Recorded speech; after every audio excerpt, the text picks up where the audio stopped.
Hello, and welcome to Knights of Prospect, a fully improvised role-playing adventure. We broadcast every Saturday at 8 p.m. on 2MB Studios. You can follow us on Facebook and YouTube at Knights of Prospect. My name is Samit. I'll be playing Raz today. We also have Kylie playing Jelly. We have Sam playing Winnie, and we have Rob playing Ronaldo. And of course, the one and only John Serpico playing Game Master. Take it away, John Serpico. All right. Hello, everybody, and welcome back to Knights of Prospect.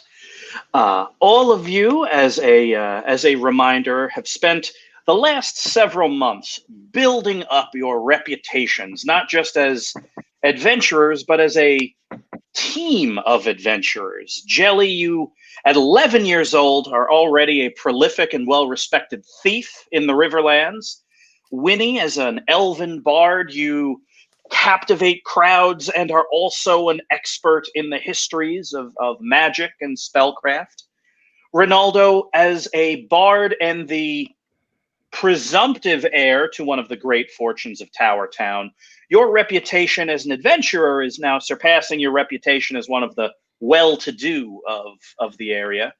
And Raz, as a cleric with a large and successful church of Enteresh here in Tower Town, you too are sporting a pair of roles, both as a beloved fixture of the community and as an adventurer and part of this grand team. Your hope, all of you, is that as time goes on, you will build your reputation up enough that the famed Knights of Prospect will invite you to join their ranks. And even though you've already done many, many fine deeds, it is still apparently not enough to get the Knights of Prospect to invite you fully into their order. You've all been incredibly busy over the last several months, though the last several weeks have been the most interesting. All of your respective reputations have been greatly enhanced due to a kind of large and significant event that happened a few weeks ago and the aftermath.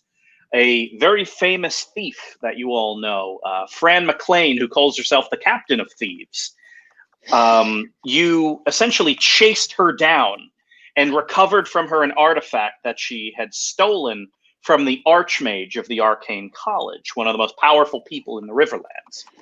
And so really after that happened, all of the good deeds you've done previous to that have kind of been amplified through this lens of all of you kind of besting Fran McLean. Last week, Fran McLean attempted to take her revenge on all of you. Corpius Brunt, a pirate and a good friend of Jelly the Thief, came to you all for aid and hoped that he could get out of Tower Town because Fran McLean had sent people to try to kill him. And you ended up doing that, though, making an even more dangerous enemy out of Fran McLean than was the case when you simply stole from her. Now, you not only stole from her, but you stopped her from killing someone that she thought deserved to die. So that's where you all find yourselves now. You are living your lives in Tower Town, balancing the various works you must do kind of during the day and the works that you find yourselves stumbling into as adventurers. So let's get to the day-to-day of one of you. Ronaldo, you are currently talking to and having lunch with Laurel Leclerc, a friend of yours and sometimes courtly rival. He is part of the Leclerc family, which is as wealthy, if not wealthier, than the Mackay family that you are ostensibly the heir of the great fortune of. So where are you and Laurel having this luncheon? Oh, we're having it at his estate because I am technically not allowed at my estate. However, he does not know that. So we're having a nice little luncheon and playing a few games of cards, which I am easily besting him. Well, all right. Well, my friend, you've gained the pot again. I couldn't help but notice, my friend, that the last 3 luncheons we've had have Hmm. been at my estate. Normally, we alternate. Hmm. You know how estates are. Ours are currently under renovation, and it's really just been it's been a thing. Yeah, I don't know. Anyways, but you seem to have dropped this card, so I feel like you lose this round again. Oh, yeah, if it fell out of my hand, then you take the pot yet again. But it's if you were renovating the estate, I'm sure some of the wagons that are shipping your cargo to the docks would have been diverted. Yet I see no decrease in wagon traffic, my friend. Well, I feel, Ronaldo, like you're hiding something from me. the wagon portion of the estate is not being renovated. It's the Great Hall. We don't store wagons in the Great Hall, Laurel. Do the Leclerc store wagons in the Great Hall? Only if we're having a wagon party in the Great Hall. Anyways, let's change the subject. All right, so I want you to just do a quick roll for me here. You want to kind of get him off the subject of Which I do. which you desperately do, and he wants to press. So this is going to be a parlay roll. I want you to roll 2d6 plus your charisma. On a 6 or less, it's a failure. A 7 to 9 is a partial success, and a 10 is a full success, as are the rules of the Powered by the Apocalypse system. A comfortable 11. Oh, good. All right, well, fair enough. I dare not press any further. It would be rude only to continue. It would be very rude. And by the way, I just want to say that all those weeks ago, when your father tried to retire from public life and give you the estate straight away, it was very cunning of you to refuse it. No. Because that will just make your father want to give you the estate more. Right, it was all part of my plan. All right, it's my deal, my friend, and I swear I'm going to make some of this money back. Yes. Yeah, but I have the deck, so... No. Well, then I guess I lose this pot as well. Once again, the rules are very simple. You just have to take the cards from me, and yet I you feel have like to do it. I'm not listening enough to the rules. I know. Mercifully, Ronaldo, your luck at the tables today essentially counts as your allowance for the week. Since your father has disowned you, you don't really have much to your name, since you are not allowed at your family estate, nor do you have access to the family coffers. So really, all of the money that you have at any given point is what you can win off of friends gambling, as well as what your bodyguard Erica can steal for you. So you're having to deal with budgets now. You literally have a little book, like a ledger book, where you're essentially balancing a checking account, which you assume is how most of the rest of the world lives, and you don't necessarily like it. Laurel, can I ask you a question? Of course, my friend. Anything at all. I beat you mercilessly every time we played card games. Why do you keep playing with me? Because you are very easy to fleece. I'm just going to say it. If you were to just be in any sort of tavern outside of anywhere, you would be penniless by midnight. You want to know why, my friend? It's because you're honest with me. You don't tell me that I'm bad at cards. You don't tell me that I'm good at cards. You tell me that I'm bad at cards. You don't try to pull one over on me. Well, you are, in fact, my most trusted friend, and you have never lied to me, and it would break my heart if you started. I've changed the subject once again. Ah, well played, my friend. Let's talk about crop yields. Yes, crop yields. And so you talk about crop yields and are, quietly pocketing the money you win.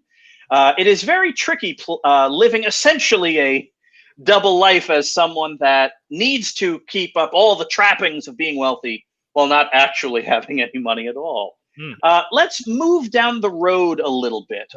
Elsewhere in the beautiful coastal city of Tower Town, to Jelly, the young thief, and Raz, the august cleric, you are dealing with the aftermath of the fight that you had with Fran McLean, the captain of thieves, and her essentially hired muscle. So as we recall in the last episode, you successfully got Corpius out of Fran McLean's clutches and onto a boat out of town, but at the expense of a rather bloody fight on the docks. Now, for a number of reasons, you kind of need to resolve some kind of open issue to prevent the, let's call it, the bad press of essentially fighting a gang in the street from, kind of being foisted upon you. So my question is two parts. Raz, what is the loose end you need to tie up to avoid trouble? And Jelly, how are the two of you going to tie up that loose end? The loose end we have to tie up is just convincing Fran McLean that we won't interfere with her trade or other schemes again. As long as we can convince her to do that, she'll let us be. All right, Jelly, what's the approach? So I say we rather than we go underground, we begin to connect with the seedy underbelly and that network. Spread the word such that it gets to her. That we won't create any more conflict. This was one-time ordeal. I also think we should then go to her and perform a sort of a peacemaking offering. Whether it be musical, I have some knickknacks, paddywhacks that I've gathered, and I think we can really make a show of this thing.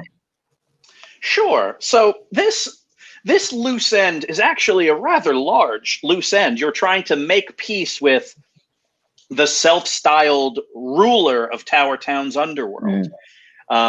So essentially, this plan of yours really kind of works to both of your strengths. Jelly, you can use your kind of connections in the underworld to arrange a meeting with someone that you were literally at swords with a week ago. And Raz, you being kind of a beloved orator, once you're there, the two of you can hopefully convince her. So this is going to be a roll in two parts. Jelly, I want you to roll your connections. As a thief, you have the special skill of connections. So you can put the word out to the criminal underbelly and try to arrange this meeting. So I want you to roll 2d6 plus your charisma and let me know what you get. I rolled 7 plus 1. That's an 8. All right, fantastic. So here's how it's going to work. Essentially, the two of you engage in an incredibly complicated series of kind of handshake deals and secret meetings. And, Raz at one point to, meet the next person along the chain, they wanted to store contraband in your church and you had to let them. And, it became a whole thing. But eventually after, kind of this serpentine path of people talking to people and handshakes and Jelly, you trading fortunes for other fortunes, eventually you find yourself literally in Fran McLean's lair, her quite literal inner sanctum.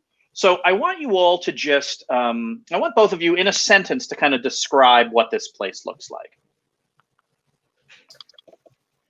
Well, she has a room all to herself. It's lush. There is a velvet carpet on the ground. She has red velvet curtains covering 2 giant windows. She has a large wooden desk at which she sits. Just gaudy. I'll tell you, there's ornate fixtures, what looks like steer horns encrusted in gems above a hearth with an enormous green fire. What's going on there? There's just a lot of spooky details. There's or it looks like a miniature sort of gaseous spirit. That's frightening.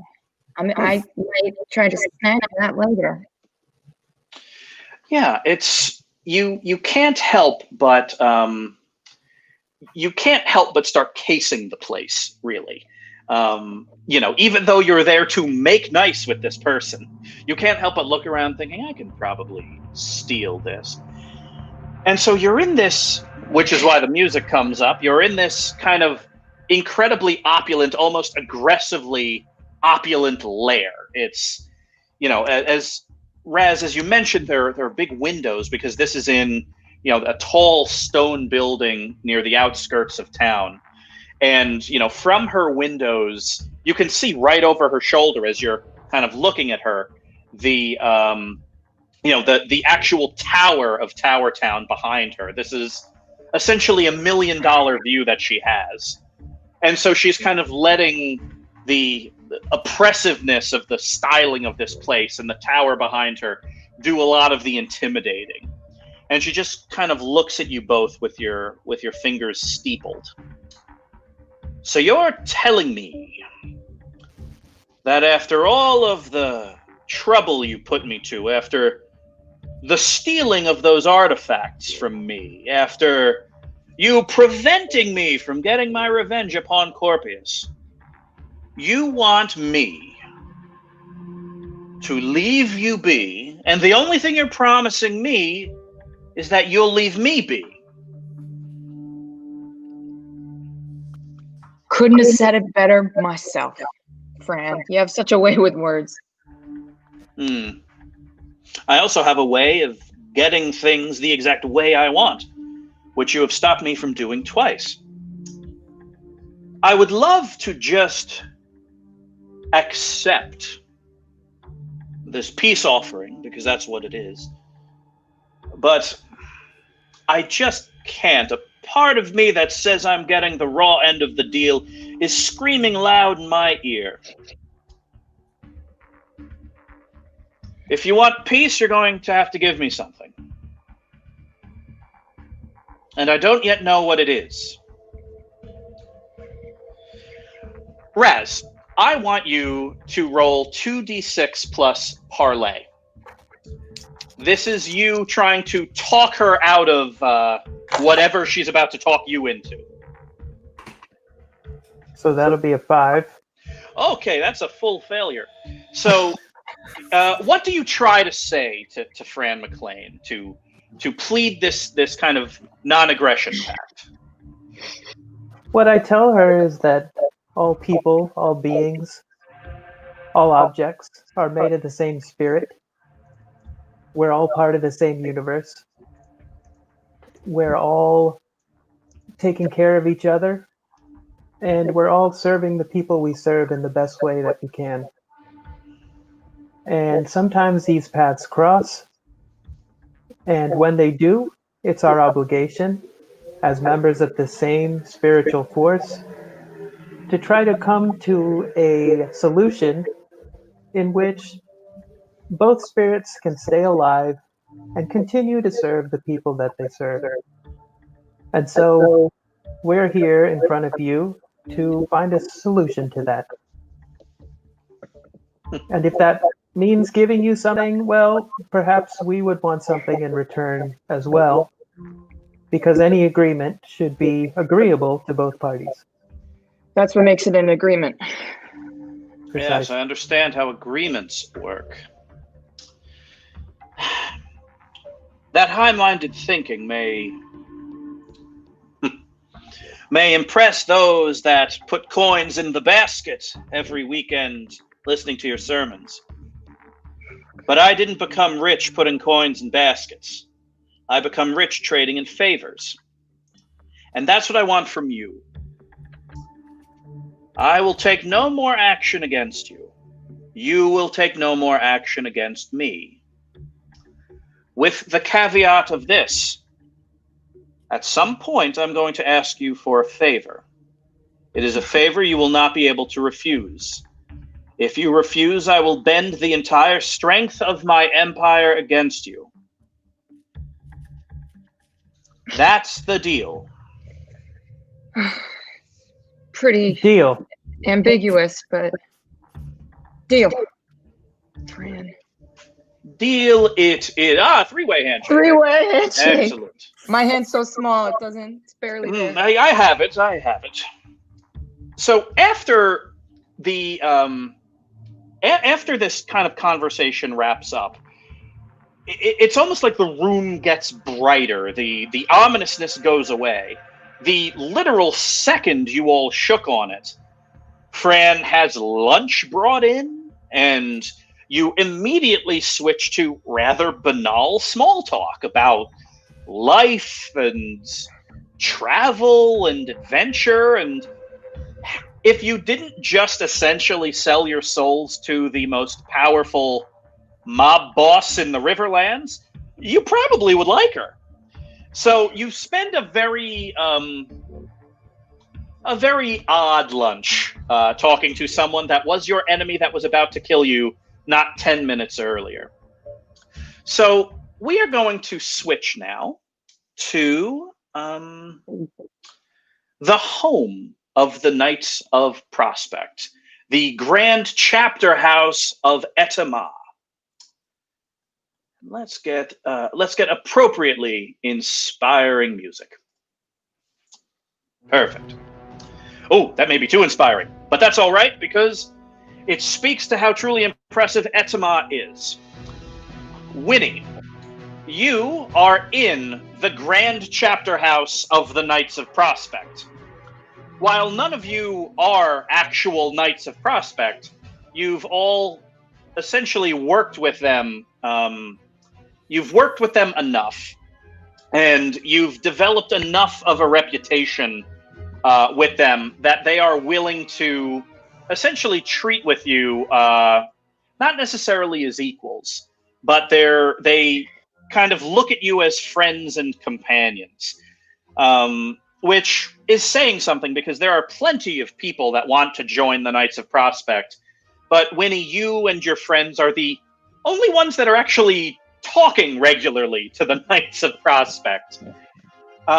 Winnie, you're there because one of the knights asked you to consult on something. As a bard of renown with a bardic expertise in spells and magics, it's probably something related to that. But you've been kind of brought into the inner sanctum of the Grand Chapter House. So the first question I have for you is, which knight asked you to consult? Was it Flumtuber the Bard or Thudmeric the Warrior, or is it a Knight of Prospect we haven't met yet? You know, it was indeed Thudmeric, which surprised me because, they seem like a fairly brawny person, not necessarily in touch with their emotional musical side. So I'm excited at the prospect, no pun intended, of supporting them in whatever they need. The message they gave me, however, was written on paper that was a little interesting. Their handwriting looked rushed, and it was wrenched from what looked like a personal notebook. On the back side is part of a poem that seems like someone was struggling to write. Yeah, Thudmeric is, a famous warrior of Vor, which is the country just south of where you are in the Riverlands. She's an incredibly impressive war hero and general and commander. And after joining the Knights of Prospect, she became really even more famous as essentially a diplomat. And it's strange for you. Essentially, your companion Gregory is friends with Thudmeric. They fought in the war together. So it's weird that she didn't necessarily consult Gregory first. This letter essentially was sent to you, and it wasn't a letter so much as kind of this crumpled half sheet of paper kind of torn from a notebook and stuffed into an envelope. And so you kind of took this summons to the Grand Chapter House of Etama, and we're very curious upon walking in. You thought there might be an emergency or something because it seemed so hastily written. But, you kind of arrive and you have kind of your various books and kind of research implements and all of these things. And when you kind of arrive at the chapter house, Thudmeric kind of greets you in the grand hall, which is, festooned with various prizes and skeletons of beasts that don't exist anymore, and all various throngs of guests and all that. And you see Thudmare kind of holding court with a couple of people that are clearly asking her for some kind of aid. And she sees you, kind of waves, resolves the issue that she was working on, and then kind of gestures you to join her in a sitting room. It was good to see you, my friend, if you would allow me to call you friend. Oh, why, of course. I would like nothing more. I was a little surprised to receive your message, but I'm happy to assist with whatever you need.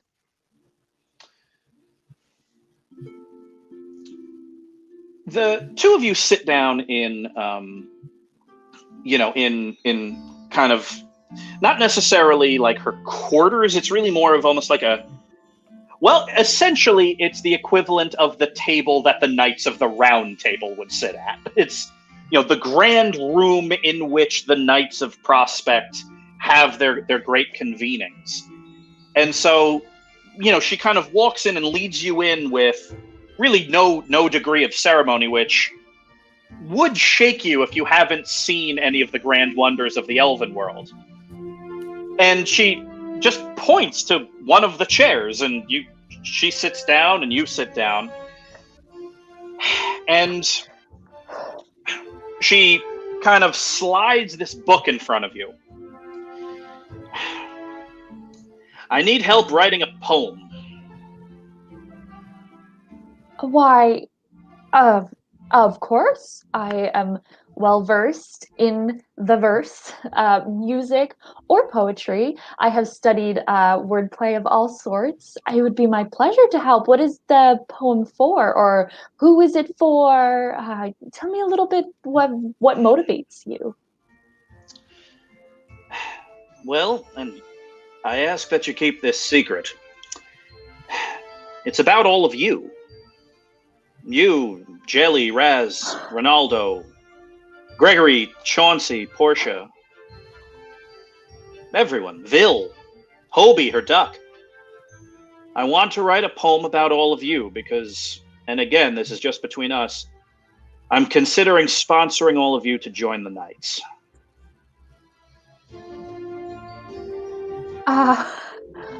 Of course. I am more than happy to help. I am very honored. Of course, this is a secret between you and I. This is a big decision that you have to make. It's putting your own reputation on the line. I am aware to sponsor us, but all of us have hearts of gold. We would never make any nefarious deals or be underhanded in any sort of way. We are on the side of good, and it would be my pleasure to help you in crafting a poem of this magnitude. The side of good, Winnie, is up to the historians to decide. The hope of the Knights of Prospect is that we are always on the side of right. I guess I have a question for you first. Have you ever done anything you have not been proud of? This is not a test. I want to get a sense of you, the bard, the person that's going to help me pen this ballad, this grand poem of deeds. Hard-hitting question.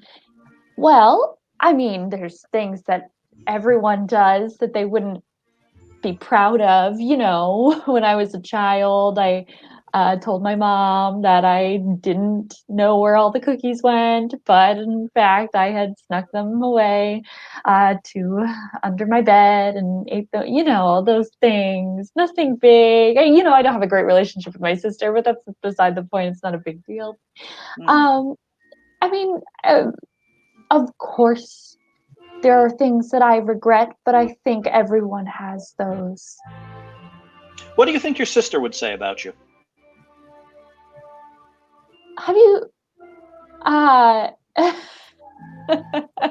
it's a great question. Oh gosh, to put myself in the mindset of my sister. Oh, she is Lydia is wonderful and generous, and you know what she would say about me? She would say that my sister, Winnie, has always pursued the things she wants to the fullest degree. That And she last would think statement, she admires. that last statement hangs in the air for a moment, and you realize in that moment that Thudmeric, known also as the Pillar of Empire, the grand hero of Vor, has hardened her eyes as she looked at you. The friendliness kind of drained away, and she's just looking at you like she would be looking at a war map. And she just lets the silence hang there.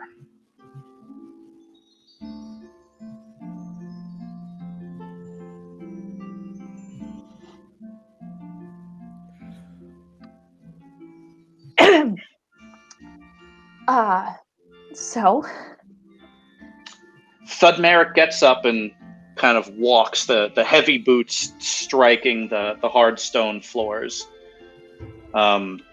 She takes a clay cup and a clay pitcher and pours you a glass of water and walks back over and places it down in front of you.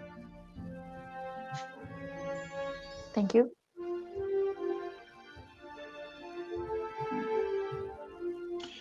And that's what you would say, huh? To be frank, I haven't spoken with my sister in nearly 15 years. It has been a long time, so I'm not sure what you would say. Long time for humans like me, maybe.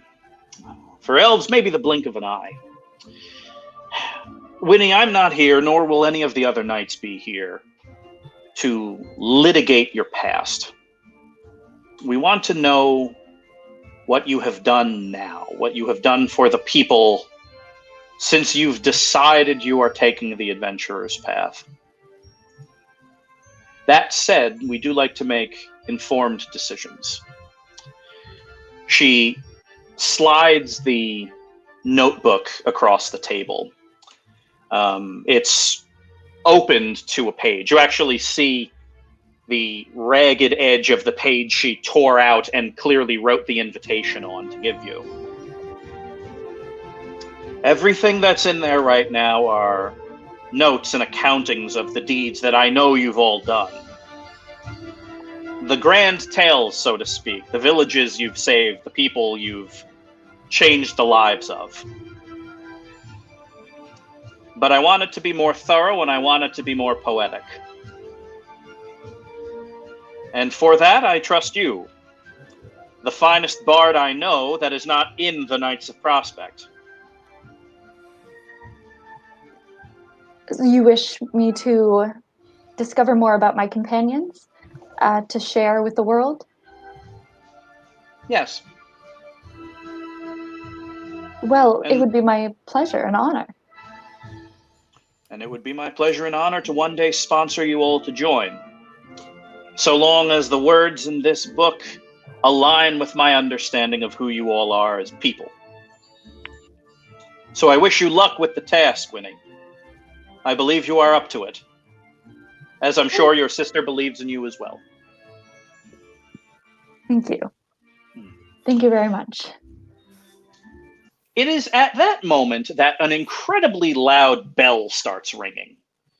Enough to kind of cut through the thick, heavy walls of this place. Thudmeric kind of gets up. There's footsteps in the hallway, kind of a number of... I mean, essentially the Knights of Prospect don't have guards. They are the guards. But a number of kind of servants of theirs and butlers are kind of running down the hallway, and Thudmeric gets up, and you kind of instinctually get up because you probably shouldn't be the only person sitting at the table of Prospect. And so, you know, she pushes open the door, and there are kind of all sorts of servants running into that grand hall that was full of full of visitors and hangers-on, and these these butlers are kind of clearing everyone out of Etama. That takes kind of a minute or so.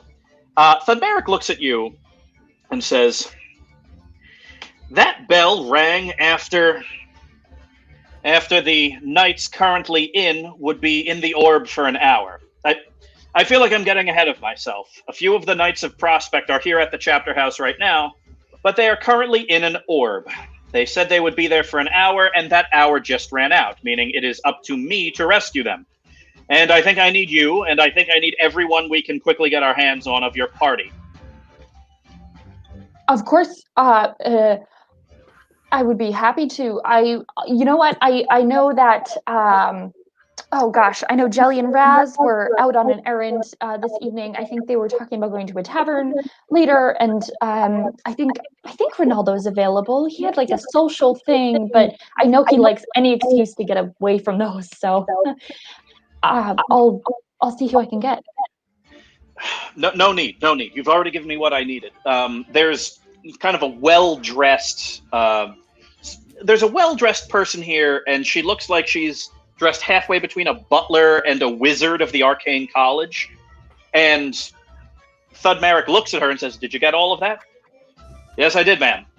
And this wizard kind of walks up to the big open doors of Etama and kind of opens up. She has kind of layers and layers of wizard's robes, and she kind of opens up the first layer and starts kind of flapping it at the lapels, and a flock of crows fly out. Jelly, Raz, and Ronaldo, at about this time, you are all met by a flock of crows, all of which say the same thing again and again. "Etama! To Etama! To Etama!" Ronaldo, that crow literally flew into the Leclerc house. Jelly, Raz, that crow infiltrated the hideout of Fran McLean, Captain of Thieves. And so you all kind of sprint to Etama. You don't know what that means. Laurel, I gotta go. I'm sorry I broke your window. Or the crow broke your window. It's fine. I'll pay for it no with your need money. to apologize for crows, my friend. They do what they must. Yep. Take care. I look forward to losing more money to you again. I don't know why, but okay. Well, because you're a friend and I trust you. Yep. And so you're all kind of bombing up the hill. Winnie, you're there. Thudmeric, you and Thudmeric walk into essentially the armory room of Etama. And, there's this big key and a locket around her neck, and she kind of uses the key to open the door. And she kind of swings it open. And she takes the weapon that she made famous, this enormous boar spear. It's 7 feet long. And she looks at you and says, "You fight with a rapier, yes?" Indeed. She kind of looks you up and down and tosses you in a scabbard a rapier encrusted with rubies, with elvish writing all along the hilt. You instinctually unsheath it. It is, without a doubt, the most well-balanced weapon you've ever held, and more expensive than anything you own. In point of fact, you're pretty sure this thing is 1,000 years old.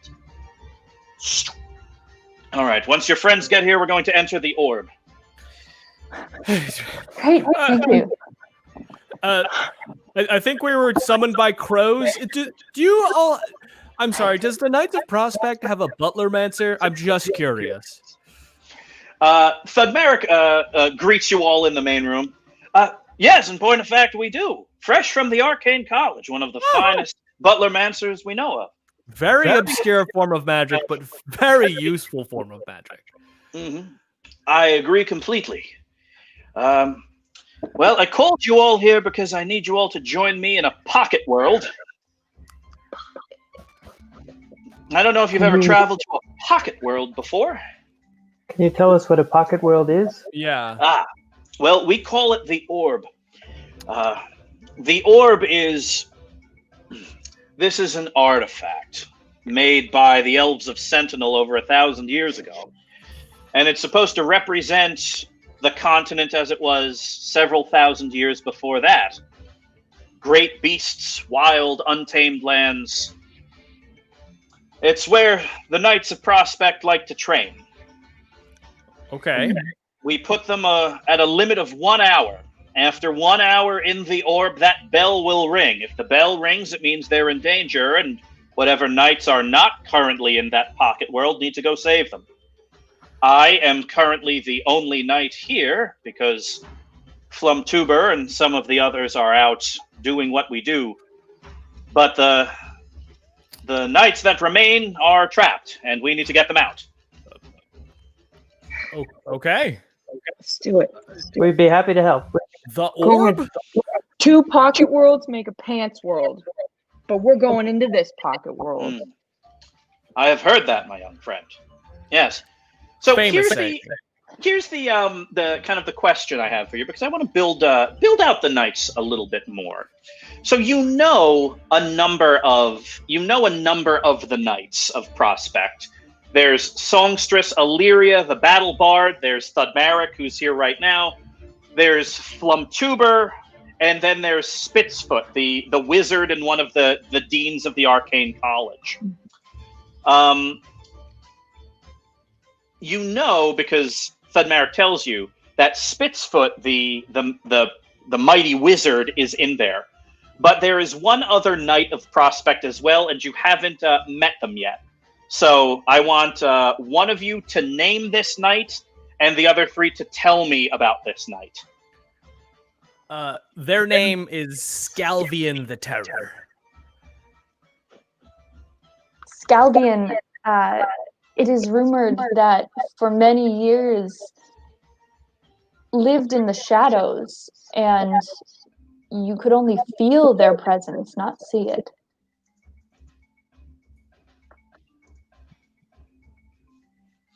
Yes, and Scalvian was a rogue wizard from the Arcane College for a long time. He rebelled against the college and eventually was absorbed into it after he lost a battle to the Archmage.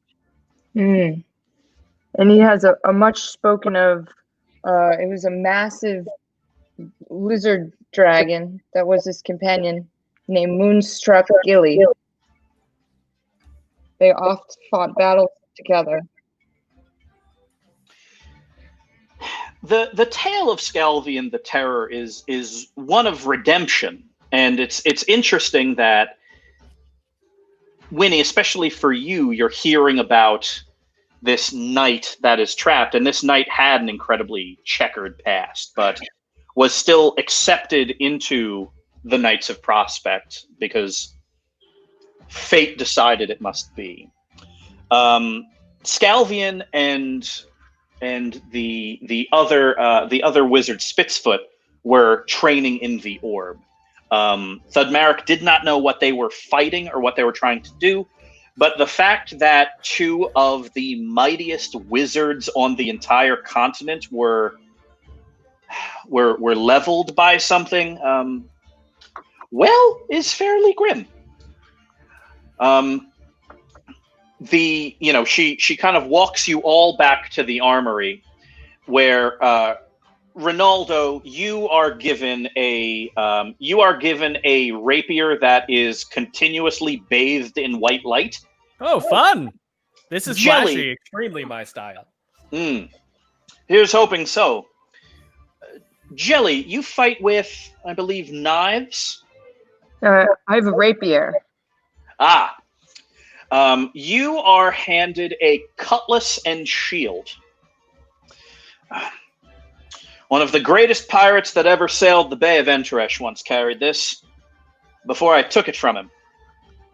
Wow. And Raz, what do you fight with? Mace. And my wits. Yes, indeed. Thudmeric looks at you for a moment and looks at essentially this giant mace crackling with energy. It's not even sitting on the shelf, it's slowly rotating. And Raz, your eyes kind of go wide. But then she instead takes an iron circlet and hands it to you. You can put it on. All right. So here's what everything you got just did. Jelly, every attack you make for the rest of this session is going to hit.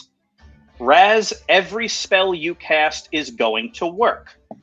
Ronaldo and Winnie, every time you roll damage, you're going to triple it. Whoa. All right. You have been given access to essentially the nuclear arsenal of the Knights of Prospect.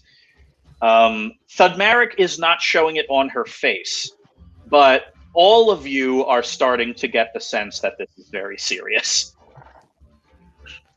All right. With me to the basement. All right. And the walk takes a hot moment or so if any of you want to chat. How's everybody's day? Not good. Oh, Yeah. We owe Fran McLean a giant favor.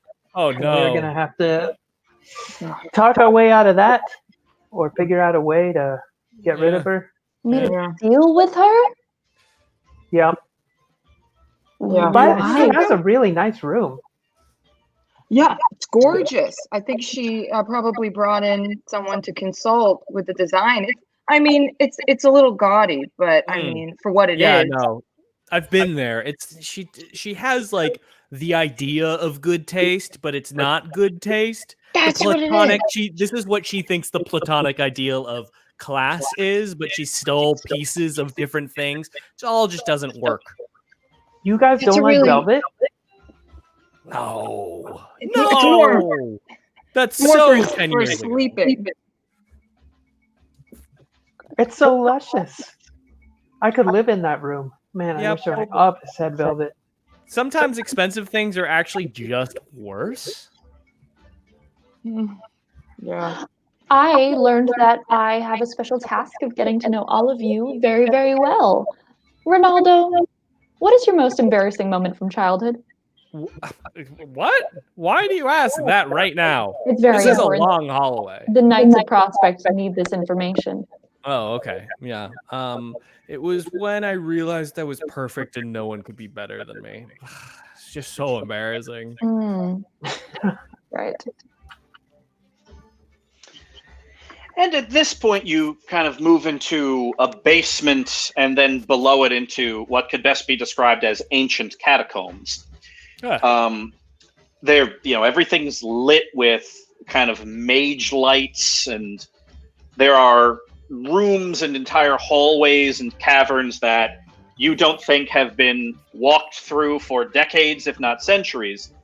And eventually, you kind of get into this chamber that is, this domed ceiling, and in the middle of it is this kind of, maybe 2 or 3 foot high stone table, and on it is an orb. The orb is, probably about this big, and is swirling with blue smoke that every so often clears, and you just see this beautiful field with enormous trees growing in it. Oh. And then the shadows take it over again. Whoa. All right, everyone. With me, and on the count of 3, we're all going to touch the orb. Okay. All right, don't think about throwing up, or you're going to. 1, Don't think about 2, throwing up. 3. Ah! I immediately throw up. You throw up. Okay.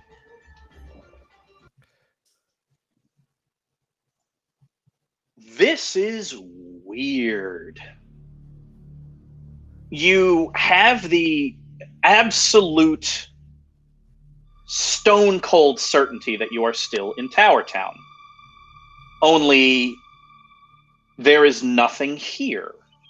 There's just rolling hills, enormous old growth trees,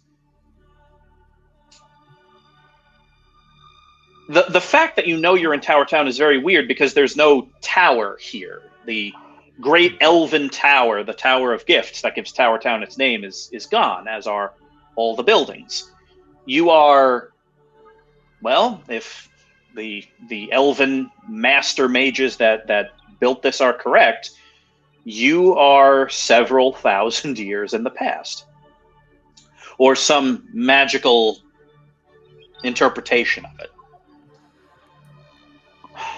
Well, let's get looking. Wow. Does anyone? Oh man, I wish Phil was here. She'd be so good at tracking people. Bill was out of town tonight. I know. I know. I hope They she had a has ceremony for her, like I don't know. Hobie? Yeah, Hobie Yeah. had a ceremony. He's a He's great guy. graduating. Yeah. Oh, Good for I knew him. he would get a degree. I'm proud of him. Yeah. You know, that While last they're- semester was hard. while they're talking, I cast divination to have a look at the battle that's going on. Absolutely. I want you to roll to cast divination. That's going to be 2d6 plus your wisdom. 7. All right. Now, because this is a partial success, you do in fact succeed, but the spell and the casting of this spell has somehow affected the energies that you share with your god Enteresh. So I want you to choose from the cast a spell list the complication that has developed. The complication that is developed is that we can no longer hear each other as we speak to each other. Perfect. So you kind of commune with Enteresh, your god, as you often do, and normally you hear his voice or your voice as his voice echoing in your head, and you don't get any of that. What you see instead is, well, a terrifying reality just over the hill.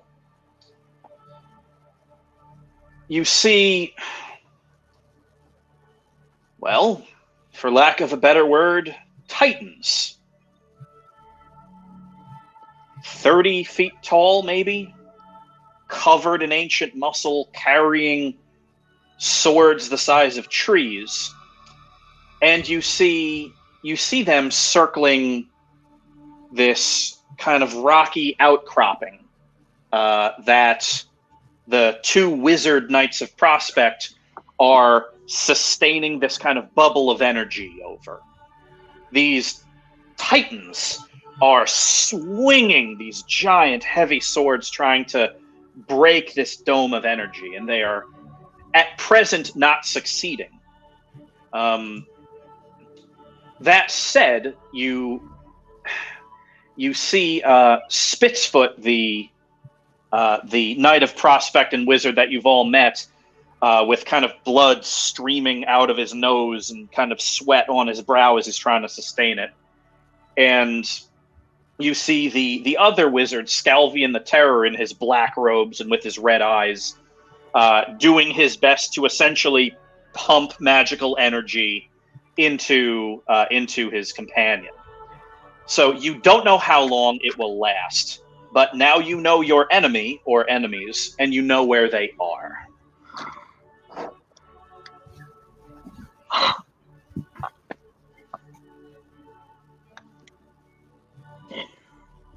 I take out a piece of paper Mm-hmm. and I write, I don't think we should fight.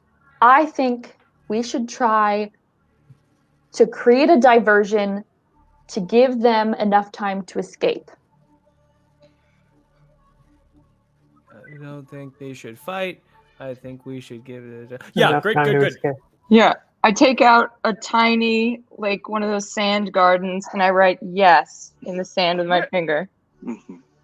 It gives you, it centers you, your sand garden, and thankfully you can now use it for communication as well.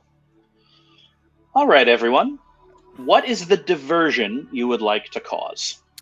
I would probably try my hardest to insult a Titan and run away as quickly as I can, basically get their attention to the point of them literally turning away from the wizards at all, either giving them the advantage or risking my own life. Basically what I'm going to do anyways.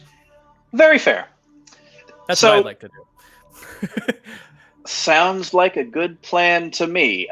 Does anyone else want to assist in this plan, or do you all want to be on standby for what's going to happen? I'm so excited to see what's going to happen. So, Ronaldo, your ability to insult, your ability to make a mockery, is not just because of the skill of your words. It's because of the fact that you've been able to use your bardic powers in a new and, well, frankly, terrifying way. You are essentially channeling magical energy into insults. And the end result is essentially hitting someone with a magic spell, the impact of which has been very successful for you in the past.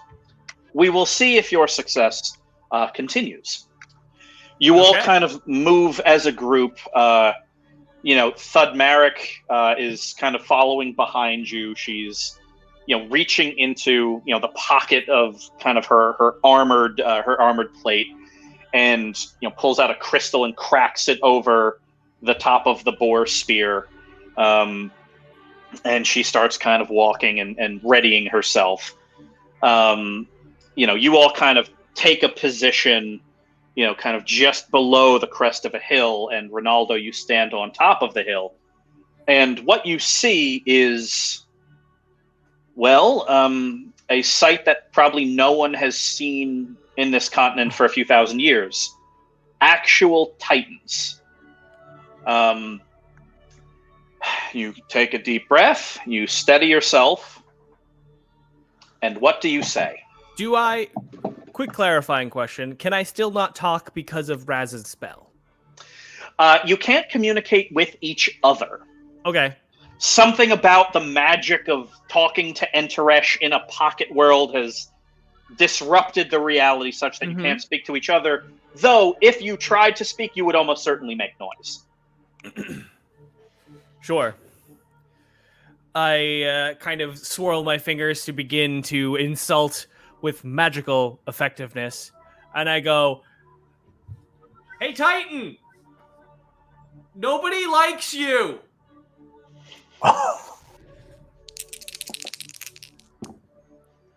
Before you tell me what you roll, as a reminder, this is a 2d6 plus charisma roll. On a 10 plus, you leave them no room to react. The power of your magic is such that they will bear this insult and have it affect them so deeply that they are no longer a problem for you or anyone else. On a 7 to 9, they will find a way to have their revenge eventually. On a 6 or less, they will fly off the handle and manage the situation immediately. Ronaldo, what did you get? A 9. Okay. You kind of stand and kind of put your hands out, and you yell that insult. Raz, Jelly, Winnie, because of the weird magics of Raz speaking to Enteresh, you can't hear what Ronaldo said, but you felt it in your souls. Ronaldo has figured out a way to conjure very powerful magics into savage repartee. The Titans all kind of stiffen up and turn around and meet Ronaldo, your gaze, with eyes the size of tables. And they kind of plant their swords in the ground and stare. I think it worked. Oh, you can't hear me. Oh, no. Oh, God. And they all look at each other. I don't think I planned this out very well. And they look at you. And one of the Titans, wearing this weird, twisted silver crown, starts striding towards you, the ground shaking at his approach. Okay, we got contact. The other two, wearing armor made of chunks of mountain, also start approaching, but then they both reach out and put heavy hands on this crowned Titan's shoulder and start laughing at him. Ha ha ha! Ha ha ha ha! And the king of the Titans turns back and then looks at you and turns back. And the Titan King picks up one of the Titans and slams him into the ground. Ah! Oh, God! The other Titan then picks him up and delivers a punch that would destroy a building. No! And so the three of them are fighting. A fight that would destroy any city that stands. I want all of you to just roll 2d6 plus your constitution. If anyone gets a 6 or less, let me know. I got a 2. That's not a good roll. Why did you make me do that? We got it. Okay. I see. Now, the thing is, because none of you can communicate with each other, all of you see essentially the panic look on Ronaldo's face, and then you all start panicking. You all start wildly screaming at each other, but none of you can hear each other, and so you all kind of sprint out into the wilds, with the exception of Winnie, who, instead of looking at Ronaldo, looks at Thudmeric. Thudmeric kind of looks at you, and then looks at the Titans, and then looks at you again, and realizes that this is, in fact, your opportunity. And so Winnie and Thudmeric, the two of you, kind of barrel down the hill, giving the enormous Titans a wide berth as they fight, and kind of approach this blue blister of energy from the other side. Thudmeric takes the boar spear and kind of raps it against the side of this kind of magic shell. You draw your sword, and she looks at you and nods. I thrust it. You do. The shield kind of crackles open, and within it you hear like the heavy panting of two wizards maintaining severe concentration. At the same time, I let out a piercing scream, trying to see if my echoes can further damage this shell. I love it. Winnie, I'm going to have you roll your arcane art. So you're essentially using your bardic magics to try to break the shield to talk to them. Mm-hmm. So 2d6 plus your charisma. Let me know how you do. 12. Perfect. Screams so loud. You buffet the shield with magical energies such that it ripples and shatters like dropping a wine glass.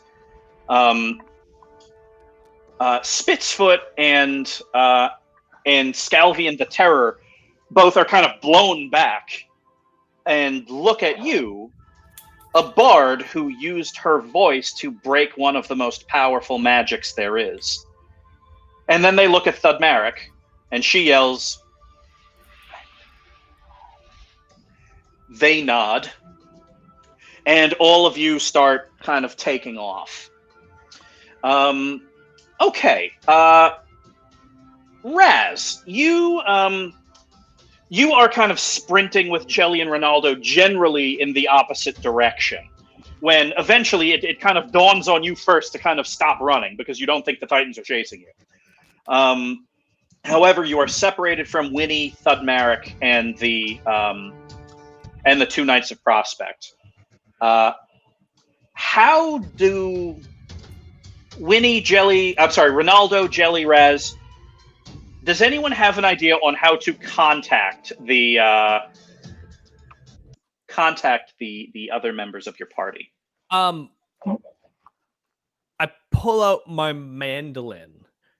Since I can't make sound with my voice, I will make sound with my mandolin, and I start playing it as loudly as I can. Yeah. Perfect.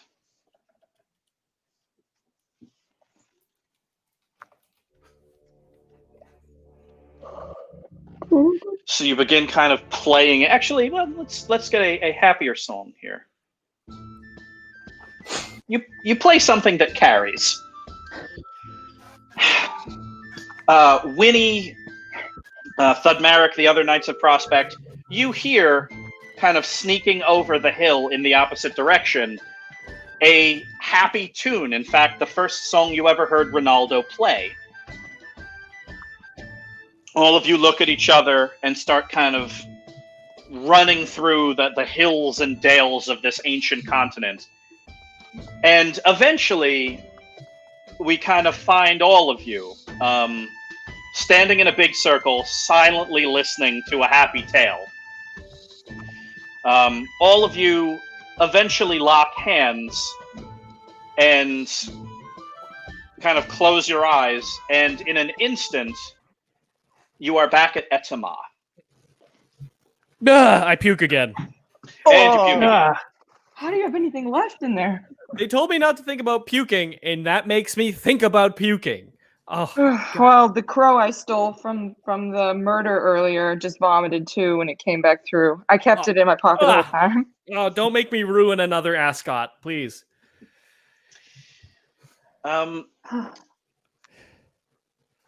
Scalvian the Terror, the person in this group that you haven't yet met, looks at all of you and says, "Oh, Thudmeric, is this them?"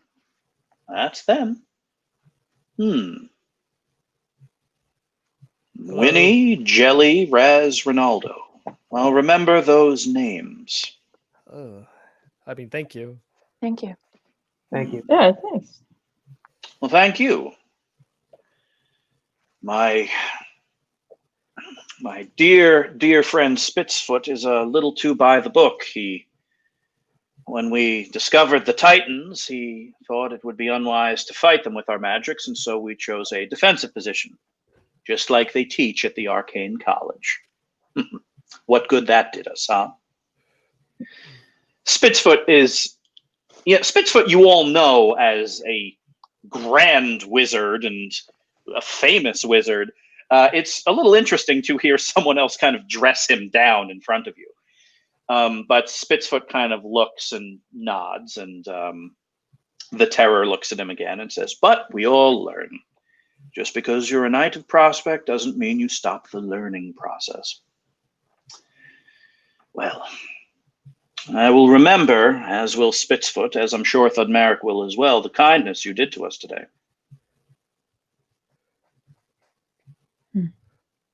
It was our pleasure. Yeah, was our pleasure. Of course. And if there's Adventure any is room in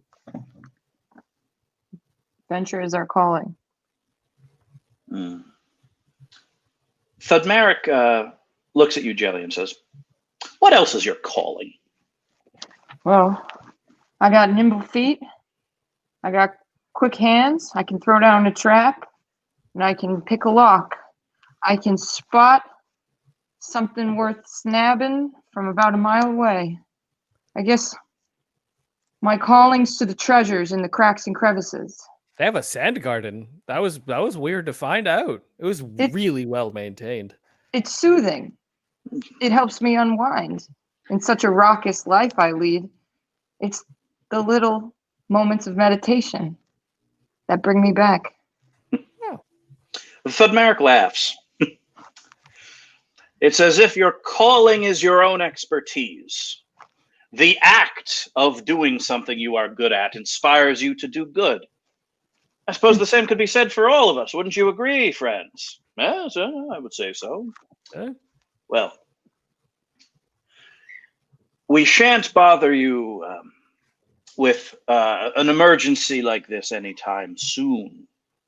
But just know that from myself and my compatriots, we appreciate it. We're going to go rest. We've had quite the hour. And Spitzfoot and the Terror both leave, and Thudmeric, kind of collects, with thanks, all of the impossibly powerful artifacts that she loaned to you. And all of you are kind of, ushered out back into the world. As you all leave, Thudmeric says, I was very impressed. I was very impressed with all of you. I want to thank you. What impressed me was, even in the face of grand odds, even with the silence, you were able to communicate, operate as a team. Thudmeric looks at you, Winnie, for just the briefest of moments, and then says, even without voice, you are all very impressive. Well, I'm sure we'll be seeing each other again soon. Take care. And you all kind of walk out onto the hillside, and it's the same pleasant day out that it was when you walked in.